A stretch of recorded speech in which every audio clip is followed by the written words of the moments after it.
नमस्कार दोस्तों, मैं विशाल ज्योति आप सभी का बहुत बहुत स्वागत करता हूं अपने इस YouTube चैनल गुडविल कॉमर्स पर। दोस्तों, जैसा कि आप सभी से मैंने कहा था कि क्रैश कोर्स का जो वीडियोस है लगातार हमारे चैनल पे जारी रहेगा और ये जो वीडियोस है आपको काफी हेल्प करेगा 2023 बोर्ड एग्जामिनेशन के लिए। वैसे सारे छात्र जो कॉमर्स स्ट्रीम से 2023 में बिहार बोर्ड का एग्जाम देने जा रहे हैं उनके लिए ये सारे वीडियोस काफी इंपॉर्टेंट होने वाले हैं। दोस्तों, आज के इस वीडियो में आपको बताने वाला हूं कि नॉट फॉर प्रॉफिट ऑर्गेनाइजेशन में कौन कौन से अकाउंट आपको बनाने पड़ सकते हैं। आज का जो टॉपिक है, इस टॉपिक से आपको मल्टीपल चॉइस क्वेश्चन से भी कुछ ऐसे क्वेश्चंस यहां से आ जाएंगे जो एमसीक्यूज में ऑब्जेक्टिव में आएंगे और कुछ क्वेश्चंस ऐसे आएंगे जो सब्जेक्टिव में 2 मार्क्स या 5 मार्क्स से रिलेटेड कुछ क्वेश्चंस आपको आने वाले होंगे। दोस्तों, आज का जो वीडियो है ये इतना कंफर्म मैं कह सकता हूं कि आज के वीडियो से 5 नंबर का क्वेश्चन आपके एग्जाम में कंफर्म आने जा रहा है। तो चलिए आज स्टार्ट करते हैं। वैसे सारे छात्र जो पहली बार हमारे इस वीडियो को देखेंगे उन सभी से रिक्वेस्ट है कि 1 या 2 वीडियो कंप्लीट आप जरूर देखिएगा। पढ़ाई आपको बहुत अच्छी लगेगी और ज्यादा से ज्यादा लोगों तक शेयर कीजिएगा दोस्तों। और कमेंट बॉक्स में जरूर लिखिएगा कि आपको कौन सा कंटेंट आपको चाहिए। और अगर आप कंप्लीट क्रैश कोर्स करना चाहते हैं प्रॉपर्ली पीडीएफ नोट्स के साथ पूरे तरीके से प्रिपेयर करना चाहते हैं तो आप मेरे क्रैश कोर्स वाले लाइव क्लास में जुड़ सकते हैं। इसके लिए आपको करना कुछ इतना ही है कि स्क्रीन पे दिया गया जो मेरा नंबर है ये मेरा व्हाट्सएप नंबर और कॉलिंग नंबर है। इस नंबर पे आप व्हाट्सएप के द्वारा या कॉल करके मेरे से संपर्क कर सकते हैं और ये जान सकते हैं कि कंप्लीट क्रैश कोर्स का आपको किस प्रकार से क्लास मिलेगा, वो भी बिल्कुल लाइव। तो चलिए आइए देखते हैं क्या क्या पढ़ना है। आप देख सकते हैं बोर्ड पे अकाउंटेंसी एनपीओ। एनपीओ का मतलब नॉट फॉर प्रॉफिट ऑर्गेनाइजेशन। तो नॉट फॉर प्रॉफिट ऑर्गेनाइजेशन को हिंदी में गैर व्यापारिक संगठन या गैर लाभकारी संगठन नहीं कहते हैं, या इसको नॉन ट्रेडिंग कंसर्न नहीं कह सकते हैं। मतलब वैसा संगठन जिसका मुख्य उद्देश्य लाभ कमाना नहीं होता बल्कि समाज का सेवा करना होता अलग अलग क्षेत्रों में। तो समाज का सेवा अलग अलग कौन कौन से क्षेत्रों में करता है ये, तो जैसे शिक्षा के क्षेत्र में करता है, स्वास्थ्य के क्षेत्र में एजुकेशन और हेल्थ हो गया, फिर मैं बोलूं खेल के क्षेत्र में, कला एवं संस्कृति के क्षेत्र में, विज्ञान के क्षेत्र में, और अगर किसी प्रकार का पैंडेमिक आ गया या कोई डिजास्टर हो गया, जैसे मैं बताऊं आपको कि जैसे भूकंप आ गया, बाढ़ आ गया, भूस्खलन हो गया, इस प्रकार का कोई जो इस प्रकार का किसी प्रकार का जो आपदा आ जाता है तो इस वक्त जो प्रबंधन करने के लिए जो कुछ लोग सामने आते हैं, कुछ संगठन सामने आते हैं जो लोगों की मदद करते हैं, वो भी नॉट फॉर प्रॉफिट ऑर्गेनाइजेशन से ही रिलेटेड होते हैं। तो एक नॉट फॉर प्रॉफिट ऑर्गेनाइजेशन में बहुत सारे सोर्सेज से पैसे आते हैं और उन्हीं पैसों को खर्च करता है लोगों की भलाई करने के लिए एक गैर व्यापारिक संगठन। इसी वजह से एक गैर व्यापारिक संगठन का अकाउंट्स बनाना जरूरी होता है। वैसे तो आपको सुनने में लगेगा कि चूंकि ये गैर व्यापारिक संगठन है, गैर लाभकारी संगठन है, लाभ कमाना इसका उद्देश्य है ही नहीं, तो अकाउंट्स क्यों मेंटेन करें। अकाउंट्स मेंटेन करने का कारण यह है कि इस संगठन का जब निर्माण होता है और ये काम अच्छा करता है तो सरकार की तरफ से कई बार इसको फंड्स आते हैं, बड़े बड़े कंपनीज डोनेट करते हैं, फॉरेन कंपनी से डोनेशन आता है, आम लोग डोनेट करते हैं, तो बहुत सारे पैसे इस संगठन में आते हैं। इन पैसों का मिसयूज ना हो, इन पैसों का उपयोग वैसी जगहों पे हो जहां इनकी जरूरत है, जिन उद्देश्यों के लिए पैसे आए थे। इसीलिए इन सारे पैसों का हिसाब किताब होना बहुत जरूरी है। इसी वजह से एक गैर व्यापारिक संगठन में अकाउंट्स मेंटेन किया जाता है। अब हम लोग सीखेंगे कि एक नॉट फॉर प्रॉफिट ऑर्गेनाइजेशन में जो अकाउंट्स मेंटेन करते हैं तो क्या क्या बनाया जाता है। तो देखिए 3 अकाउंट्स, सबसे पहले आपको रिसिप्ट एंड पेमेंट अकाउंट बनाना पड़ सकता है, इनकम एंड एक्सपेंडिचर अकाउंट बनाना पड़ सकता है और बैलेंस शीट बनाना पड़ सकता है। मतलब 2 अकाउंट और एक स्टेटमेंट है। एक नॉट फॉर प्रॉफिट ऑर्गेनाइजेशन के अकाउंट्स की बात अगर करें तो इसमें 2 महत्वपूर्ण अकाउंट है और एक स्टेटमेंट है। और इसकी बात अगर बोले तो ये फाइनेंशियल स्टेटमेंट क्या है, फाइनेंशियल स्टेटमेंट, ये तीनों का तीनों चीज फाइनेंशियल स्टेटमेंट का पार्ट है। पहला है आपका रिसिप्ट एंड पेमेंट अकाउंट जिसको हिंदी में प्राप्ति एवं भुगतान खाता कहते हैं। दूसरा है इनकम एंड एक्सपेंडिचर अकाउंट जिसको हिंदी में आय व्यय खाता कहते हैं। तीसरा है बैलेंस शीट जिसको हिंदी में आर्थिक चिट्ठा कहते हैं। अब इसको समझना है कि रिसिप्ट एंड पेमेंट अकाउंट क्या है। तो चलिए मैं आपको बहुत छोटे रूप में बताने की कोशिश करता हूं। रिसिप्ट एंड पेमेंट अकाउंट एक रियल अकाउंट है, रियल वास्तविक खाता।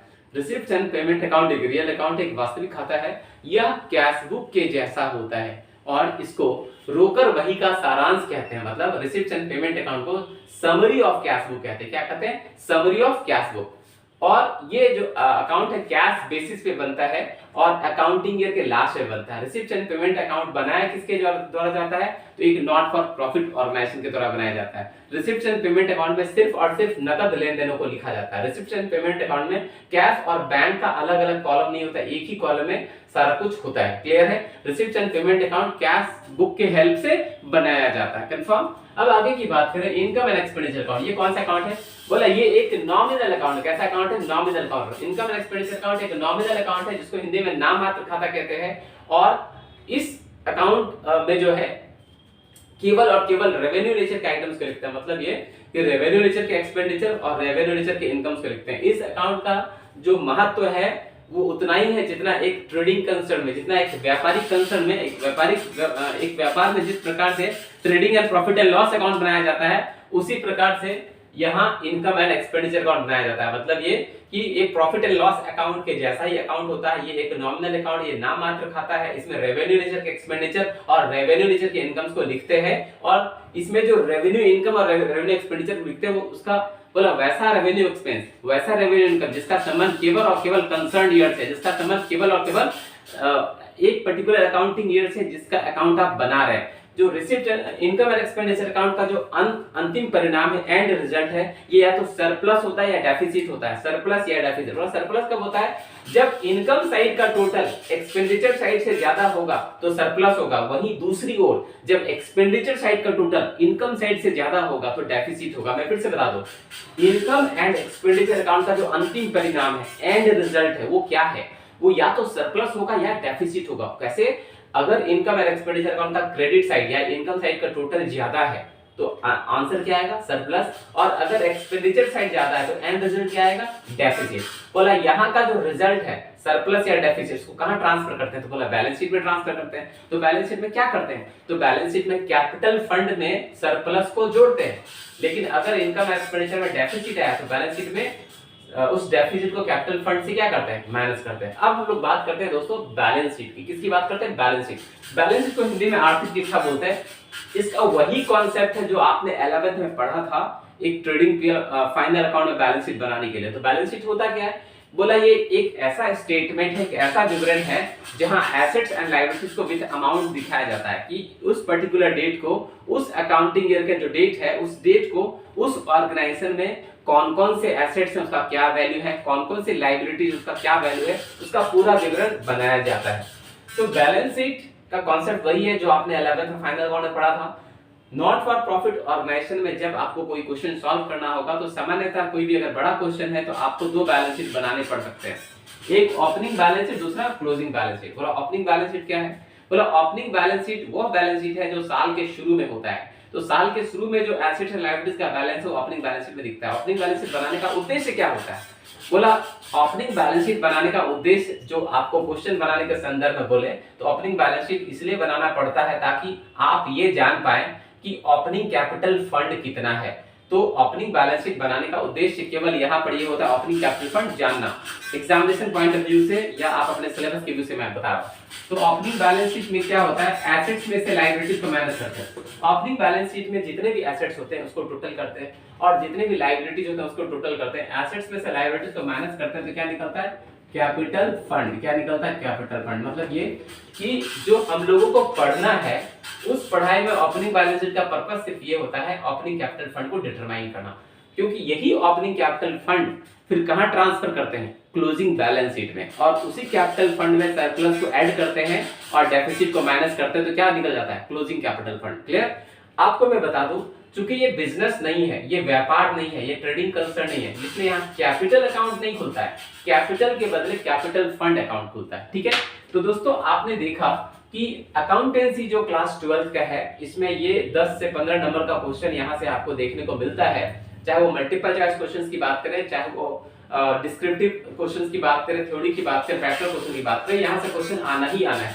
कुछ क्वेश्चंस मैं अभी आपको डिस्कस कर देता हूँ। जैसे पूछा जाएगा कि भाई एक नॉट फॉर प्रॉफिट ऑर्गेनाइजेशन में कौन कौन से अकाउंट और कौन कौन से स्टेटमेंट बनाए जाते हैं, ये पूछा जाएगा कि receipt and payment account real है, नॉमिनल या पर्सनल, ये पूछा जाएगा कि income and expenditure account real है, नॉमिनल है या पर्सनल, ये पूछा जाएगा कि इनकम एंड एक्सपेंडिचर अकाउंट में किस नेचर का आइटम को लिखते हैं, ये पूछा जाएगा रिसिप्ट एंड पेमेंट अकाउंट क्या समरी ऑफ कैश बुक है, ये पूछा जाएगा कि रिसिप्ट एंड पेमेंट अकाउंट में कैपिटल और रेवेन्यू नेचर का आइटम को लिखते हैं या नहीं लिखते हैं, ये तमाम सारी चीजें पूछी जाएगा। और ये भी पूछी जाएंगी कि क्या मारुति लिमिटेड या मारुति उद्योग जो है नॉट फॉर प्रॉफिट ऑर्गेनाइजेशन है या नहीं है। इस प्रकार के कई क्वेश्चंस आपको देखने को मिलेंगे और आने वाले वीडियोस में, आने वाले जितने भी वीडियोस होंगे उसमें वो सारे टॉपिक्स को कवर करने की कोशिश करूंगा जो आपके एग्जाम में आ सकते हैं दोस्तों।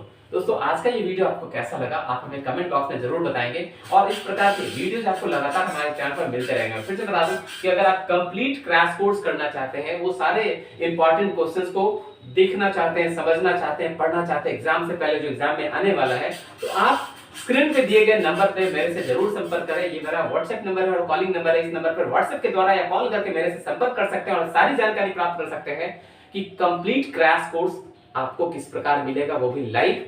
सारे वीवीआई क्वेश्चंस, जितने भी इंपॉर्टेंट क्वेश्चंस हैं, वो सारे क्वेश्चंस आपको किस प्रकार मिलेंगे, जितने गेस क्वेश्चन हो किस प्रकार मिलेंगे, जो मॉडल पेपर है वो किस प्रकार मिलेंगे, एग्जाम में आने वाले जो क्वेश्चंस हैं वो सारे आपको किस प्रकार मिलेंगे, इन सारी बातों की जानकारी आप मेरे से व्हाट्सएप के जरिए या कॉल करके मेरे से बात करके प्राप्त कर सकते हैं। इस वीडियो में इतना ही। आप सभी का बहुत बहुत धन्यवाद। जय माता दी, all the best, thank you very much.